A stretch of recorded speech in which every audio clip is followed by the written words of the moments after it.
नमस्ते, आप सबका स्वागत है। रिसोर्स रिक्वायरमेंट का सबक्लोज 6.4 इक्विपमेंट का यह दूसरा पार्ट्स है और इसमें हम लोग डिस्कस करने वाले हैं सबक्लोज 6.4.9 6.4.13। लास्ट वीडियो में हमने जाना था the things that needed to do a particular work. किसी भी काम को करने के लिए जिस चीज़ की ज़रूरत होती है उस चीज़ को हम इक्विपमेंट कहते हैं। एग्जाम्पल के लिए मेजरिंग इंस्ट्रूमेंट था, सॉफ्टवेयर था, मेजरिंग स्टैंडर्ड था, रेफरेंस मटेरियल्स था, रेफरेंस डेटा था, रिएजेंट्स था, कंज्यूमेबल्स और एक्सुलरी एपरेटस। ये सब इक्विपमेंट का एग्जांपल्स था। आगे हम लोग देखते हैं कि कैलिब्रेशन और इंटरमीडिएट चेक दोनों में क्या डिफरेंस होता है। Calibration is the process of comparing a device to a measurement standards. Calibration एक ऐसा प्रोसेस को कहते हैं जिसमें हम अपने डिवाइस का कंपैरिजन किसी मेजरमेंट स्टैंडर्ड से करते हैं। Calibration will given you the error of your device or equipment or how far it has drifted from the normal value। Calibration हमें बताता है कि हमारा जो डिवाइस है या इक्विपमेंट है उसके अंदर एरर क्या है और उसका वैल्यू नॉर्मल वैल्यू से कितना फार है, यानी एक्चुअल वैल्यू और मेजरमेंट वैल्यू के बीच में कितना डिफरेंस है। The measurement standards calibrator itself calibration is by a more accurate standard and this process repeats until they connect the calibrators।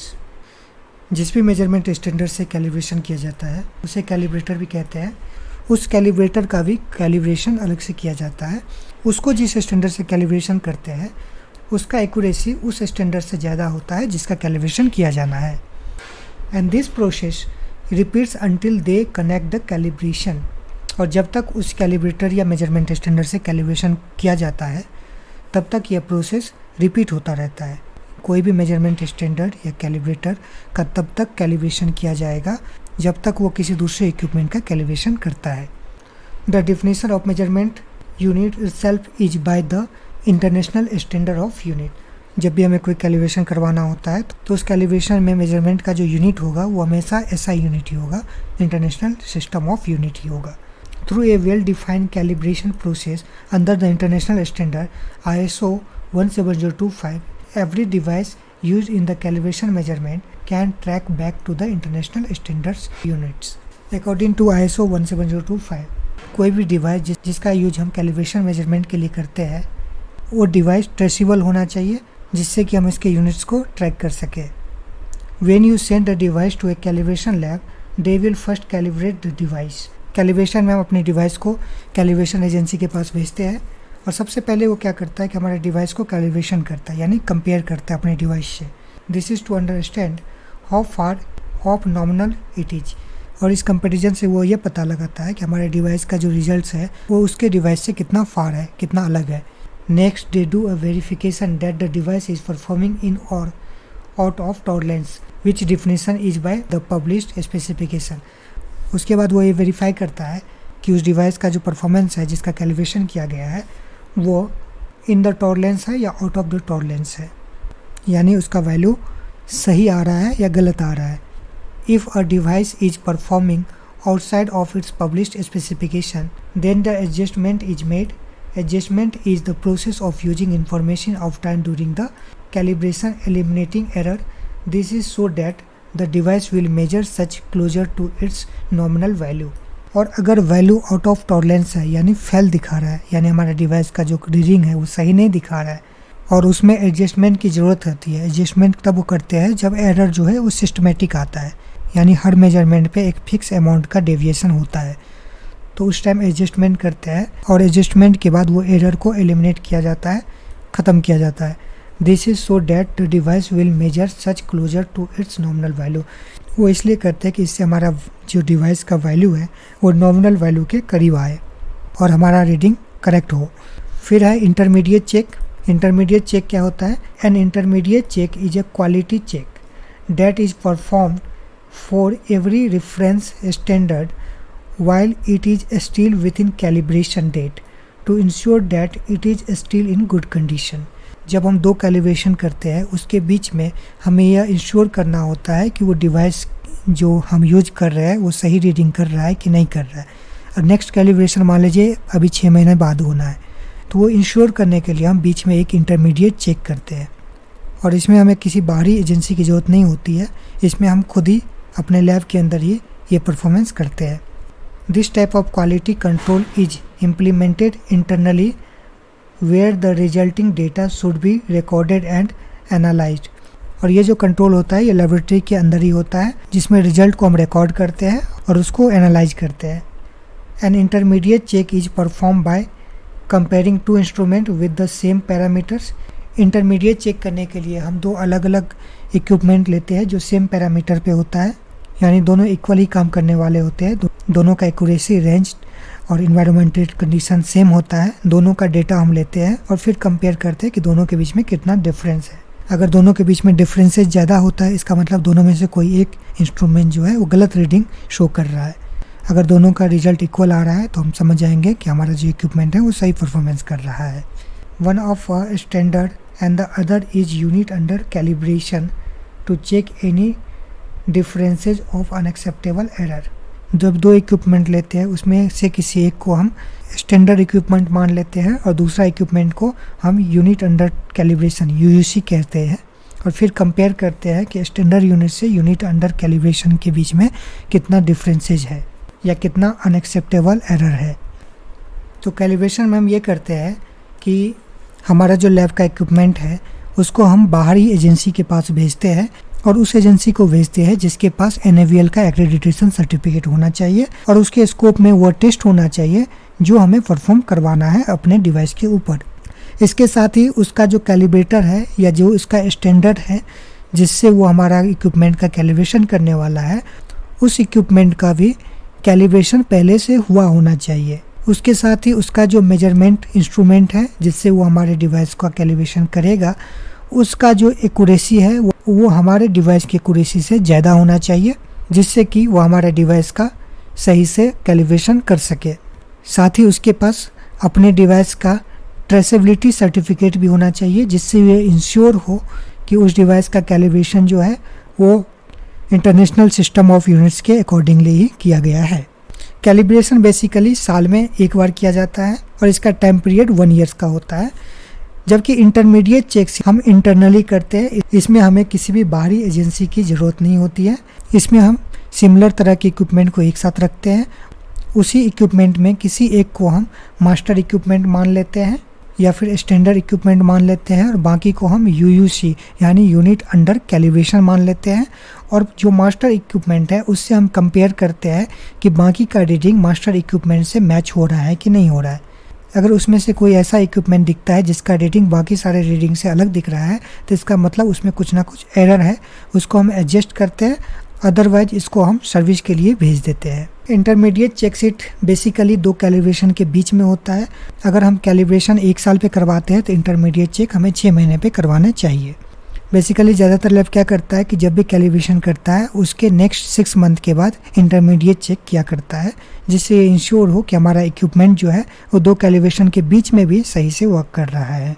6.4.9 equipment that has been subjected to overloading or mishandling gives questionable results has been found to be defective or outside specified requirements shall be taken out of service. It shall be isolated to prevent its use or clearly labeled as being out of service until it has been verified to perform correctly. The laboratory shall examine the effect of the defect or deviation from specified requirements and shall initiate the management of non-conforming work procedure. See 7.10. When instrument is questionable, shall be taken out of service and labeled and shall initiate NC procedures. जब भी instrument questionable लगने लगे, उस पर हमें शक होने लगे कि वो सही से परफॉर्म नहीं कर रही है या फिर वो गलत रीडिंग शो कर रही है, तो सबसे पहले हमें क्या करना है, टेकन आउट ऑफ सर्विस, उसको सर्विस से बाहर ले लेना है। उस पर लेवल लगा देना है, जिस पे आउट ऑफ सर्विस का लेवल लगा देना है, एंड इनिशिएट NC प्रोसीजर, और उसके बाद NC प्रोसीजर को इनिशिएट करना होगा। अब रिक्वायरमेंट को अच्छे से समझते हैं। Equipment that has been subjected to overloading or mishandling gives questionable result. जब किसी इक्विपमेंट को ओवरलोडिंग या फिर मिस हैंडलिंग हुआ है, यानी उसके साथ कुछ छेड़छाड़ हुआ है और वो क्वेश्चनेबल रीडिंग शो कर रही है, यानी उसका रीडिंग सही नहीं लग रहा है। Has been found to be defected, और वो इक्विपमेंट डिफेक्ट दिख रहा है, यानी उसमें कुछ खराबी दिखाई दे रहा है। और आउटसाइड स्पेसिफाइड रिक्वायरमेंट, वो इक्विपमेंट उस रिक्वायरमेंट से बाहर परफॉर्म कर रही है जिसकी ज़रूरत है। Shall be taken out of service, तो सबसे पहले उस इक्विपमेंट को सर्विस से आउट कर देना है, यानी उससे सर्विस नहीं लेनी है और उस इक्विपमेंट का यूज नहीं करना है। It shall be isolated to prevent its use or clearly labelled as being out of service until has been verified to perform correctly. उस इक्विपमेंट का यूज़ नहीं करना है, इसके साथ ही उसको आइसोलेट कर देना है, बाकी के जो इक्विपमेंट है उससे अलग रखना है और उसके ऊपर एक आउट ऑफ सर्विस का लेबल लगा देना है, जिससे कि वो मिसमैच ना हो, जो सही इक्विपमेंट है उसके साथ वो मिक्स ना हो जाए। Until it has been verified to perform correctly, जब तक कि यह वेरीफाई ना कर लिया जाए कि वो इक्विपमेंट सही से काम कर रहा है, तब तक के लिए उस इक्विपमेंट को आउट ऑफ सर्विस रखना है। The laboratory shall examine the effect of defect and deviation from a specified requirement and shall initiate the management of non-conforming work procedure। laboratory examine करेगा effect of defect और deviation from a specified requirement। specified requirement से अलग कोई deviation आता है या equipment में कुछ defect होता है तो उसका क्या effect होगा laboratory के result के ऊपर, उस चीज़ को laboratory एग्जामिन करेगा। and shall initiate the management of non-conforming work procedure, और laboratory non conforming work procedure के मैनेजमेंट को इनिशिएट करेगा। तो आइए देखते हैं कि इस रिक्वायरमेंट को कैसे फुलफिल करें। तो पहला पॉइंट में हम लिख सकते हैं equipment that has either been subjected to overloading or mishandling gives suspect result or if showing to be defective or outside specified limit is withdrawn from the operation. जब भी इक्विपमेंट को overloading या mishandling होता है और ऐसा लगता है कि वो यूनिट ख़राब हो गया है या फिर वो सही रीडिंग शो नहीं कर रहा है या आउटसाइड स्पेसिफाइड लिमिट यानी अपने रेंज से बाहर वर्क कर रहा है, तो सबसे पहले उसको ऑपरेशन से विड्रॉ कर लिया जाता है। It is isolated to prevent it use and clearly labelled as or marked as being out of service, और इसको आइसोलेट करके रखा जाता है जिससे कि इसका यूज़ ना किया जा सके और क्लियरली इसके ऊपर एक लेबल लगाया जाता है जिसके ऊपर आउट ऑफ सर्विस का मार्क होता है। until it has been repaired और shown by calibration to perform correctly, जब तक कि इसका रिपेयर नहीं हो जाता और रिपेयर के बाद कैलिब्रेशन करवाने के बाद हमें यह इंश्योर नहीं हो जाता कि ये सही से परफॉर्म कर रही है। सेकंड पॉइंट है the laboratory examine the test conducted during this period to determine the effect of defect or deviation from specified requirement and use procedure control of non conforming work. इसके साथ ही laboratory इस time period को examine करती है और determine करती है effect of the defect or deviation from specified requirement, यानी ये जो इक्विपमेंट है वो स्पेसिफाइड रिक्वायरमेंट से कितना डेविएशन हुआ है और कितना डिफेक्ट हुआ है और टेस्ट रिपोर्ट के ऊपर उसका क्या इफेक्ट है, यानी कितने टेस्ट रिपोर्ट को इसने डिफेक्ट किया है, इसका एग्जामिन करता है और इसको नॉन कन्फॉर्मिंग वर्क के अंदर मेंशन करता है। 6.4.10 when intermediate checks are necessary to maintain confidence in the performance of the equipment, these checks shall be carried out according to a procedure। Intermediate checks shall be carried out as required। जहाँ भी ज़रूरत हो intermediate check की वहाँ पर हमें intermediate check को carried out करना है। When intermediate checks are necessary, जब भी इंटरमीडिएट चेक की ज़रूरत लगे। Maintain confidence in the performance of the equipment, equipment के परफॉर्मेंस में कॉन्फिडेंस मेंटेन करने के लिए जब भी हमें इंटरमीडिएट चेक की ज़रूरत लगे these checks shall be carried out, तो हमें इक्विपमेंट का इंटरमीडिएट चेक करवाना होगा अकॉर्डिंग टू अ प्रोसीजर। और ये जो इंटरमीडिएट चेक होगा वो एक प्रोसीजर के अकॉर्डिंग होगा। तो सबसे पहले हमें एक प्रोसीजर बनाना होगा जिसके अंदर इंटरमीडिएट चेक के बारे में डिटेल से बताना होगा कि हम अपने इक्विपमेंट का इंटरमीडिएट चेक कैसे करेंगे। तो इसको कैसे लिखना है, the laboratory carried out intermediate checks to maintain confidence in the performance of the equipment. तो लैबोरेटरी इक्विपमेंट के परफॉर्मेंस का कॉन्फिडेंस मेंटेन करने के लिए इंटरमीडिएट चेक किया करती है। Primary measuring equipment and reference materials between calibration, और दो कैलिब्रेशन के बीच में इंटरमीडिएट चेक किया जाता है। Primary measuring equipment and reference materials, जो हमारा प्राइमरी मेजरिंग इक्विपमेंट है उसका भी इंटरमीडिएट चेक किया जाना होता है, और इसके साथ ही जो लेबोरेटरी रेफरेंस मटेरियल का यूज करती है तो उसे रेफरेंस मटेरियल का भी इंटरमीडिएट चेक करवाना होता है। Intermediate checks are done on 6 month after calibrations. तो बेसिकली जो इंटरमीडिएट चेक्स होता है वो 6 महीने पे एक बार होता है, और वो कैलिब्रेशन के 6 महीने के बाद होता है। आप अपने हिसाब से टाइम को चेंज भी कर सकते हैं, आप चाहो तो 3 महीने पे भी कर सकते हैं या 8 महीने पे भी कर सकते हैं, ये आपके कॉन्फिडेंस के ऊपर निर्भर करता है। Next point, the laboratory shall have procedure and schedules for intermediate checks as well as result of the intermediate checks are documented. Laboratory के पास एक प्रोसीजर है जिसके अंदर इंटरमीडिएट चेक्स के शेड्यूल के बारे में बताया गया है। इसके साथ ही इंटरमीडिएट चेक जब किया जाता है तो उसके रिकॉर्ड को डॉक्यूमेंट करके रखते हैं। शेड्यूल ऑफ इंटरमीडिएट चेक, आप इस तरह से इंटरमीडिएट चेक का शेड्यूल बना सकते हैं। सबसे पहले नेम ऑफ इक्विपमेंट, आपके पास जो भी इक्विपमेंट है उसका नाम लिखना होगा, मॉडल और मेक, किस मॉडल का वो इक्विपमेंट है और उसका मैन्युफैक्चरर कौन है, date of last calibration, last calibration कब हुआ था, इंटेंडेड इंटरमीडिएट चेक डेट, आपको इंटरमीडिएट चेक किस डेट को करना है वो आपको लिखना पड़ेगा, इंटरमीडिएट चेक बाय, और इंटरमीडिएट चेक को कौन करेगा वो आपको यहाँ पे लिखना होगा। इस तरह से आप शेड्यूल या प्लान ऑफ इंटरमीडिएट चेक्स बना सकते हैं। 6.4.11 when calibration and reference materials data include reference values or correction factors, the laboratory shall ensure the reference values and correction factors are updated and implemented as appropriate to meet specified requirements. Whenever there is correction factor, it shall be updated and implemented. जहाँ कहीं भी correction factor की ज़रूरत है तो वह correction factor जो है वो updated होना चाहिए और उसको implement किया जाना चाहिए। When calibration and reference materials data including reference values और correction factor, जब भी किसी कैलिब्रेशन के अंदर में कोई करेक्शन फैक्टर होता है या कोई एडजस्टमेंट होता है, इसके साथ ही अगर रेफरेंस मटेरियल्स के अंदर कोई रेफरेंस वैल्यू होता है, the laboratory shall ensure the reference values and correction factors are updated and implemented. तो लेबोरेटरी यह इंश्योर करेगा कि वो जो रेफरेंस वैल्यू है या फिर जो करेक्शन फैक्टर्स है वो अपडेटेड है और उसको इम्प्लीमेंट किया गया है एज अप्रोप्रिएट, जहाँ भी उचित हो, जहाँ भी इसकी ज़रूरत हो, टू मीट स्पेसिफाइड रिक्वायरमेंट, जिससे कि स्पेसिफाइड रिक्वायरमेंट यानी सही रिक्वायरमेंट को मीट किया जा सके और हमारा रिजल्ट्स सही आ सके। Correction factor, a correction factor is a factor multiplied with the results of an equation two correct for a non amount of systematic error. जब हमें पता होता है कि हमारे इक्विपमेंट का सिस्टमेटिक एरर क्या है, उस टाइम उस सिस्टमेटिक एरर को ठीक करने के लिए हम एक वैल्यू लेते हैं और उस वैल्यू की सहायता से हम सिस्टमेटिक एरर को एडजस्ट करते हैं जिससे कि हमारा रिजल्ट सही आता है। तो उसी वैल्यू को हम करेक्शन फैक्टर्स कहते हैं।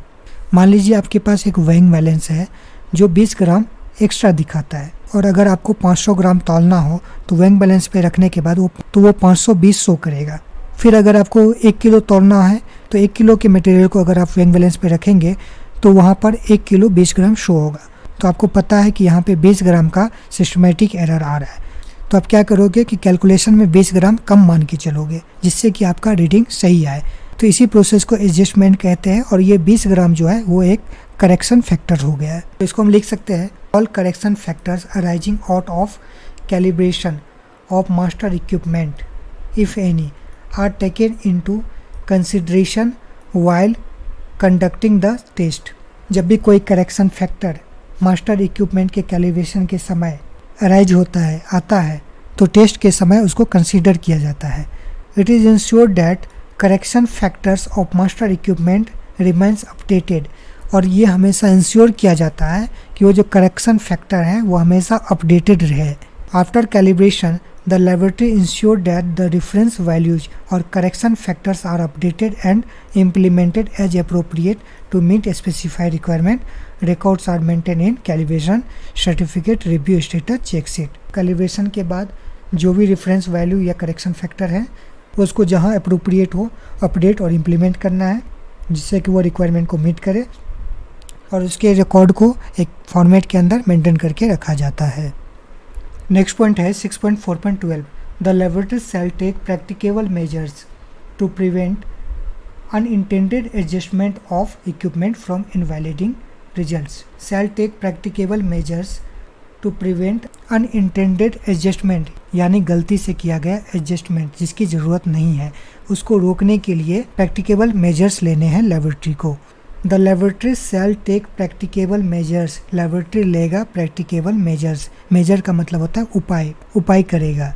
To prevent unintended adjustment of equipment from invalidating results, equipment के अनइंटेंडेड एडजस्टमेंट को रोकने के लिए लेबोरेटरी को प्रैक्टिकेबल उपाय करने हैं, यानी लेबोरेटरी को इक्विपमेंट को सेफ रखने के लिए उपाय करने हैं, यानी गलती से भी कोई भी गड़बड़ी ना हो। तो इसको हम कैसे दिखाएंगे? The laboratory takes practicable measures to prevent unintended adjustment of equipment from invalidating results. Laboratory के इक्विपमेंट का अनइंटेंडेड एडजस्टमेंट से प्रिवेंट करने के लिए लेबोरेटरी प्रैक्टिकेबल मेजर्स लेती है। All equipments are panel mounted and kept at safe place, सारे जो इक्विपमेंट है उसको पैनल माउंट किया गया है और उसको सही जगह पे सेफली रखा जाता है। All equipment have control access, और सारे इक्विपमेंट के पास कंट्रोल एक्सेस है, उस इक्विपमेंट का कंट्रोल वही कर सकता है जो उसके लिए रिस्पॉन्सिबल हो, बाहर के कोई भी व्यक्ति उस इक्विपमेंट को कंट्रोल नहीं कर सकता है। तो इस तरह से हम अपने इक्विपमेंट को सेफ रख सकते हैं और इस रिक्वायरमेंट को फुलफिल कर सकते हैं। नेक्स्ट और लास्ट है 6.4.13 record shall be retain for equipment which can influence laboratory activities. The records shall include the following where appropriate, यानी लेबोरेटरी के अपने इक्विपमेंट के रिकॉर्ड को मेंटेन करना है और उसको रिटेन करके रखना है, उस इक्विपमेंट के रिकॉर्ड को जो इक्विपमेंट लेबोरेटरी के रिजल्ट को इन्फ्लुएंस कर सकता है। The record shell include the following, और कौन कौन सा रिकॉर्ड मेंटेन करके रखना है वो नीचे दिया गया है। ए में है the identity of equipment including software and firmware version, यानी आपके इक्विपमेंट का आइडेंटिटी को आपको रिकॉर्ड करके रखने हैं, including software and firmware version. और इक्विपमेंट के अंदर इंक्लूड है सॉफ्टवेयर, अगर आप कोई सॉफ्टवेयर यूज करते हैं तो उसके आइडेंटिटी को आपको रिकॉर्ड करके रखना है।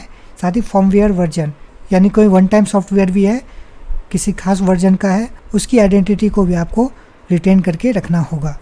Be the manufacturers name, type identification and serial number और अदर यूनिक आइडेंटिफिकेशन, उस इक्विपमेंट का मैन्युफैक्चर कौन है तो मैन्युफैक्चर नेम को रखना होगा। टाइप आइडेंटिफिकेशन, किस टाइप का वो इक्विपमेंट है, सीरियल नंबर क्या है या कोई अलग से यूनिक आईडी है तो उसको आपको रिकॉर्ड करके रखना है। Evidence of verification that equipment confirm with specified requirement, इस एविडेंस को भी आपको रिकॉर्ड करके रखना है जिससे पता चले कि वो जो इक्विपमेंट है वो उस रिक्वायरमेंट को फुलफिल कर रहा है कि नहीं कर रहा है जिसके लिए उसे परचेज किया गया है, यानी उस इक्विपमेंट का जो भी वर्क हमें करना है उसके रिकॉर्ड को भी एज ए एविडेंस हमें रिटेन करके रखना है। द करेंट लोकेशन, अभी किस लोकेशन पे वो इक्विपमेंट रखा गया है या उसका यूज किया जा रहा है, उस लोकेशन को भी हमें रिटेन करके रखना है।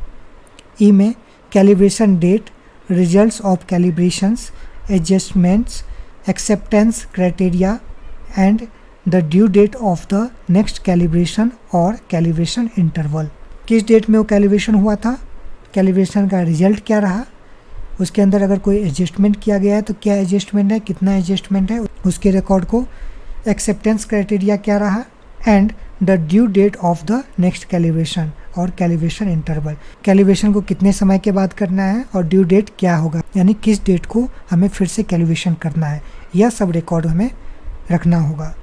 F documentation of reference materials, results, acceptance criteria, relevant dates and the period of validity, अगर हम रेफरेंस मटेरियल यूज कर रहे हैं तो उसके डॉक्यूमेंटेशन को, उसके रिजल्ट्स को, उसके एक्सेप्टेंस क्राइटेरिया को, उससे रिलेवेंट डेट्स को और उसका वैलिडिटी क्या है, वैलिडेशन पीरियड को भी डॉक्यूमेंट्स करके रखना है। जी में है the maintenance plan and maintenance carried out to date where relevant to the performance of the equipment, जो भी इक्विपमेंट है और जहाँ भी मेंटेनेंस की ज़रूरत होती है तो उस मेंटेनेंस को हमें प्लान करके रखना है और कब मेंटेनेंस किया गया है इस सब डिटेल्स को हमें रिकॉर्ड करके रिटेन करके रखना है। एच में है details of any damage, malfunction, modification to or repair of the equipment. अगर वो इक्विपमेंट कभी डैमेज हुआ है, माल फंक्शंस यानी कभी वो ख़राब हुआ है, मॉडिफिकेशन उसके अंदर कोई मॉडिफिकेशन किया गया है, रिपेयर कभी उसका रिपेयरिंग हुआ है, तो उस सब रिकॉर्ड को हमें रिटेन करके रखना है। Instrument history record shall B retained. जो भी इक्विपमेंट का या इंस्ट्रूमेंट का हिस्ट्री रिकॉर्ड है उसको मेंटेन करके या रिटेन करके रखना है। तो इसको हम ऐसे दिखा सकते हैं, records of equipments are maintain which can influence laboratory activity. उस इक्विपमेंट के रिकॉर्ड्स को मेंटेन करके रखा जाता है जो लेबोरेटरी की एक्टिविटी को इन्फ्लुएंस कर सके। The records are including the following. और रिकॉर्ड्स में क्या क्या है? इक्विपमेंट हिस्ट्री रिकॉर्ड, इक्विपमेंट से रिलेटेड जो भी हिस्ट्री रिकॉर्ड्स है उसको, शेड्यूल ऑफ कैलिब्रेशन, उस इक्विपमेंट के कैलिब्रेशन के शेड्यूल से रिलेटेड सारे records, master list of calibration equipment जिसके अंदर इक्विपमेंट से रिलेटेड सारे डिटेल्स होते हैं, calibration certificate review status, calibration को करने के बाद उसके सर्टिफिकेट का रिव्यू किया जाता है उसका डिटेल्स, प्रिवेंटिव मेंटेनेंस प्लान, जब भी मेंटेनेंस करते हैं या उसका प्लान होता है उसका रिकॉर्ड्स, ब्रेकडाउन मेंटेनेंस रिकॉर्ड, जब भी हम करेक्टिव एक्शन लेते हैं या ब्रेकडाउन के बाद मेंटेनेंस करते हैं उसके रिकॉर्ड को, मैन्युफैक्चर मैनुअल, मैन्युफैक्चर से जो भी हमें मैनुअल्स मिलता है इक्विपमेंट से रिलेटेड उसके रिकॉर्ड्स को, डॉक्यूमेंटेशन ऑफ रेफरेंस मटेरियल्स, अगर हम रेफरेंस मटेरियल यूज कर रहे हैं तो उससे रिलेटेड सारे डॉक्यूमेंट्स, ये सब चीज़ हम मेंटेन करके रखते हैं। आप अपने लैब के अकॉर्डिंगली जो भी आप करते हैं उसके रिकॉर्ड को मेंटेन करके रख सकते हैं। इक्विपमेंट हिस्ट्री रिकॉर्ड्स में हम क्या क्या लिख सकते हैं? Name of equipment, model, type and years of make, कौन सा मॉडल है, किस टाइप का इक्विपमेंट है और इसका मैन्युफैक्चरिंग ईयर क्या है, डेट ऑफ लास्ट कैलिब्रेशन कब हुआ था, कैलिब्रेशन ड्यू डेट यानी कैलिब्रेशन सर्टिफिकेट के अंदर ड्यू डेट क्या लिखा हुआ है, इंटेंडेड कैलिब्रेशन डेट, किस डेट को आपको कैलिब्रेशन करवाना है, इंटेंडेड कैलिब्रेशन बाय, कहाँ से कैलिब्रेशन करवाना है या कोई रिमार्क। इसके अलावा आप मेंटेनेंस से रिलेटेड रिकॉर्ड भी यहाँ पे रख सकते हैं। Master list of calibration certificate, इसके अंदर आप नेम ऑफ इक्विपमेंट लिख सकते हैं, मैन्युफैक्चर नेम लिख सकते हैं, सीरियल नंबर लिख सकते हैं, मॉडल या टाइप लिख सकते हैं, कैलिब्रेशन नंबर लिख सकते हैं यानी इक्विपमेंट का जो कैलिब्रेशन सर्टिफिकेट आया था उस सर्टिफिकेट का यूनिट नंबर क्या है, रेफरेंस इक्विपमेंट यानी किस इक्विपमेंट से इसका कैलिब्रेशन किया गया है, कैलिब्रेटेड बाय किसने कैलिब्रेशन किया है, date of calibration, last calibration date कब था, एंड लोकेशन, किस लोकेशन पे वो इक्विपमेंट रखा गया है। थोड़ा बहुत चेंज करके बना सकते हैं। इसके साथ ही प्रिवेंटिव मेंटेनेंस रिकॉर्ड या मेंटेनेंस शेड्यूल या मेंटेनेंस प्लान आप बना सकते हैं जिसके अंदर लिस्ट ऑफ इक्विपमेंट रहेगा, जो भी इक्विपमेंट आपके पास है जिसका मेंटेनेंस किया जाना है उसका लिस्ट आप बना लो। उसके बाद पैरामीटर टू बी चेक, किस किस पैरामीटर पे चेक करना है, कौन से इक्विपमेंट का क्या क्या चेक करना है वो यहाँ पे लिखना होगा। फ्रीक्वेंसी ऑफ मेंटेनेंस, सारे इक्विपमेंट का फ्रीक्वेंसी अलग अलग हो सकता है। कई इक्विपमेंट है जिसको डेली बेसिस पे चेक करने की ज़रूरत होता है, किसी को फोर्टनाइटली यानी 15 दिनों पे, किसी को मंथली यानी महीने में, किसी को साल में, तो आप उस हिसाब से यहाँ पे टिक लगा सकते हैं। इसके बाद है ब्रेकडाउन मेंटेनेंस रिकॉर्ड, यानी आपके इक्विपमेंट का कभी ब्रेकडाउन होता है उसका भी आपको रिकॉर्ड रखना होगा। तो यहाँ पे भी लिस्ट ऑफ इक्विपमेंट यानी जिस इक्विपमेंट का ब्रेकडाउन हुआ था उसका नाम यहाँ पे डालना होगा। इसके बाद है टाइप ऑफ ब्रेकडाउन, यानी किस तरह का ब्रेकडाउन हुआ था वो आपको यहाँ पे लिखना पड़ेगा। उसके बाद है डेट ऑफ ब्रेकडाउन, किस तारीख को ब्रेकडाउन हुआ था वो लिखना होगा। अटेंडेड बाय, उस टाइम मेंटेनेंस किसने किया था वो यहाँ पे डालना होगा। और एक्शन टेकन, आपने क्या एक्शन लिया था उसके रिकॉर्ड को यहाँ पे डालना होगा। इसी के साथ इस वीडियो का एंड करते हैं। Thank you.